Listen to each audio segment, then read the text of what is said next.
दोस्तों, आपने भी देखा या फिर महसूस किया होगा, आपके आसपास धर्म कर्म और पूजा पाठ में लीन रहने वाले लोगों की जिंदगी खुशहाल नहीं होती जितने कि दुष्ट और अधर्मी लोगों की होती है। और यह सब देखकर आपके मन में भी कभी ना कभी यह सवाल जरूर उठा होगा कि आखिर अच्छे लोगों के साथ बुरा क्यों होता है। परंतु आज के अधिकतर जनमानस इस रहस्य के बारे में नहीं जानते, जिसका सबसे बड़ा कारण है कि वह धर्म ग्रंथों को सही से नहीं पढ़ते या फिर उसमें लिखी बातों पर विश्वास नहीं करते। आज की इस वीडियो में हम आपको बताएंगे कि आखिर अच्छे लोगों के साथ हमेशा बुरा ही क्यों होता है, जिसका वर्णन भगवत गीता में भगवान कृष्ण ने विस्तार से किया है। तो चलिए बिना किसी देरी के आज की यह वीडियो शुरू करते हैं। धर्म ग्रंथों में भगवत गीता एक ऐसा धर्म ग्रंथ है जिसमें मनुष्य के मन में उठने वाले हर प्रश्न का हल विस्तार में बताया गया है। भागवत गीता से वर्णित कथा के अनुसार अर्जुन के मन में जब भी कोई दुविधा उत्पन्न होती थी, वह उसके समाधान के लिए श्री कृष्ण के पास पहुंच जाते थे। एक दिन की बात है, अर्जुन भगवान श्री कृष्ण के पास आए और उनसे बोले, हे वासुदेव, मुझे एक दुविधा ने घेर रखा है और इसका समाधान आप ही बता सकते हैं। तब श्री कृष्ण ने अर्जुन से कहा, हे अर्जुन, अपने मन की दुविधा विस्तार से बताओ, तब मैं तुम्हें उसका हल बताऊंगा। तब अर्जुन बोले, हे नारायण, कृपया कर मुझे यह बताए कि अच्छे लोगों के साथ हमेशा बुरा ही क्यों होता है, जबकि बुरे लोग हमेशा खुशहाल दिखते हैं। अर्जुन के मुख से ऐसी बात सुनकर श्री कृष्ण मुस्कुराते हुए बोले, मनुष्य जैसा देखता है या फिर महसूस करता है, वास्तव में वैसा कुछ नहीं होता, बल्कि अज्ञानतावश वह सच्चाई को समझ नहीं पाता। श्री कृष्ण की बातें सुनकर अर्जुन हैरान हो गए और बोले, हे नारायण, आप क्या कहना चाहते हैं, मेरी समझ में नहीं आया। तब श्री कृष्ण बोले, अब मैं तुम्हें कथा सुनाता हूँ, जिसे जानने के बाद तुम समझ जाओगे कि हर एक प्राणी को उसके कर्म के हिसाब से ही फल मिलता है। जो बुरा कर्म करता है उसे बुरा फल मिलता है और जो अच्छा कर्म करता है उसे अच्छा फल मिलता है, क्योंकि अच्छे कर्म और बुरे कर्म मनुष्य पर निर्भर करता है। प्रकृति प्रत्येक को अपनी राह चुनने का मौका देती है। अब इसका फैसला करना कि वो किस राह पर चलना चाहता है, यह व्यक्ति विशेष की इच्छा पर निर्भर करता है। फिर कथा सुनाते हुए श्री कृष्ण बोले, बहुत समय पहले की बात है, एक नगर में दो पुरुष रहा करते थे। उनमें से एक पुरुष व्यापारी था, जिसके लिए अपने जीवन में धर्म और नीति का बहुत महत्व था। वो पूजा पाठ और भगवान की भक्ति में बहुत विश्वास करता था। चाहे कुछ भी हो, वो रोज मंदिर जाना नहीं भूलता, ना ही दान धर्म के कार्य में किसी प्रकार की कमी रखता था। कुछ भी हो जाए, वह नित्य भगवान की पूजा अर्चना किया करता था। वहीं दूसरी ओर उसी नगर का दूसरा पुरुष पहले से बिल्कुल ही विपरीत था। वो प्रतिदिन मंदिर तो जाया करता था,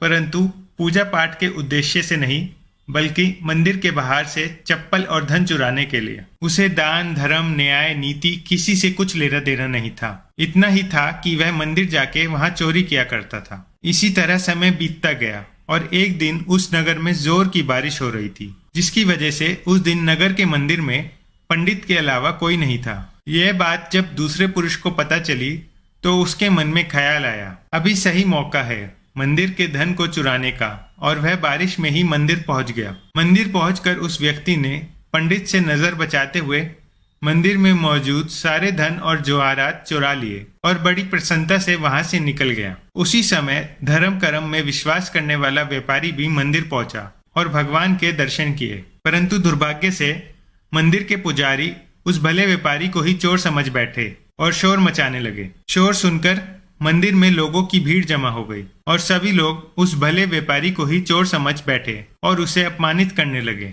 यह देखकर वो भला व्यक्ति हैरान हो गया और उसे समझ नहीं आ रहा था कि उसके साथ क्या हो रहा है। फिर वह किसी तरह लोगों से बचता हुआ उस मंदिर से निकल गया, लेकिन दुर्भाग्य ने उसका साथ वहां भी नहीं छोड़ा। मंदिर से बाहर निकलते ही वह एक गाड़ी से टकरा गया और घायल हो गया।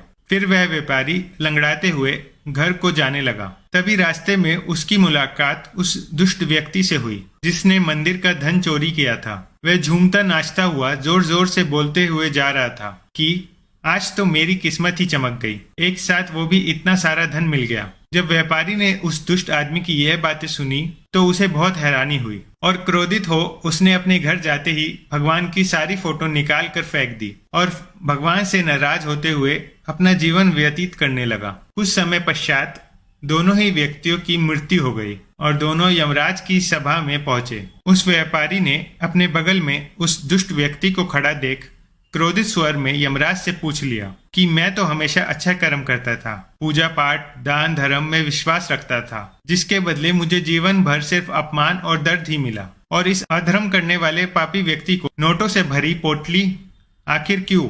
इस पे यमराज ने व्यापारी को बताया कि पुत्र तुम गलत सोच रहे हो। जिस दिन तुम्हें गाड़ी से टक्कर लगी थी, वास्तव में उस दिन तुम्हारे जीवन का आखिरी दिन था, परंतु तुम्हारे किए गए अच्छे कर्मों के कारण ही तुम्हारी मृत्यु एक छोटी सी चोट में परिवर्तित हो गई। और इस दुष्ट व्यक्ति के बारे में जानना चाहते हो तो पुत्र, दरअसल इसके भाग्य में राजयोग था, जो कि इसके दुष्कर्म और अधर्म के कारण एक छोटे से धन की पोटली में परिवर्तित हो गया। श्री कृष्ण अर्जुन को यह कथा सुनाने के बाद कहते हैं, पार्थ, क्या अब तुम्हारे प्रश्न का उत्तर मिल गया? ऐसा सोचना कि भगवान लोगों के अच्छे कर्मों को नजरअंदाज कर रहे हैं, ये बिल्कुल भी सत्य नहीं है। भगवान हमें क्या किस रूप में दे रहा है ये मनुष्य की समझ में नहीं आता, लेकिन अगर आप अच्छे कर्म करते हैं तो भगवान की कृपा सदैव आप पर बनी रहती है। तो मित्रों, इस कहानी से ये पता लगता है कि आपको कभी भी अपने कर्मों को बदलना नहीं चाहिए, क्योंकि आपके कर्मों का फल आपको इसी जीवन में मिलता है, बस आपको उसका पता नहीं चलता। इसलिए मित्रों, मनुष्य को चाहिए कि वह हमेशा अपने जीवन में अच्छे कर्म करते रहे, क्योंकि श्री कृष्ण ने गीता में बताया है कि किसी के द्वारा किया गया कर्म बेकार नहीं जाता, भले ही कर्म अच्छा हो या बुरा। तो मित्रों, आशा करता हूँ कि इस कथा का अनुसरण करेंगे। आज की ये वीडियो कैसी लगी हमें कमेंट करके जरूर बताइए। दोस्तों, जाने से पहले नीचे जय श्री कृष्णा लिखना ना भूलें।